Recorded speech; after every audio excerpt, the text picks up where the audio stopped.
বোমার গন্ধ। ছবির নিচে দেখতে পাচ্ছেন যে ওখানে ওয়ালে লেগেছে এবং একটি বোমা কিন্তু অলরেডি ফ্লোরে পড়েছে। এই বোমার আঘাতে কিন্তু যে সিলিং ছিল সেই সিলিং চূর্ণ বিচূর্ণ হয়ে গেছে। আপনাদের দেখাই, উনি কিন্তু যোগীবল ৩ নম্বর ওয়ার্ডের ইউপি সদস্য সে মামুনের ছবি। গুরুতর আহত অবস্থায় হাসপাতালে ভর্তি আছেন। এই যে রক্ত দেখা যাচ্ছে, উদ্বেগজনক ঘটনা দেখতে পাচ্ছেন।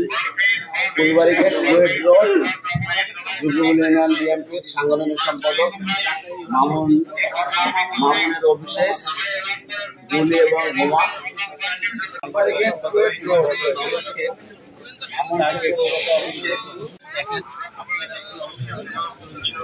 কথা বলি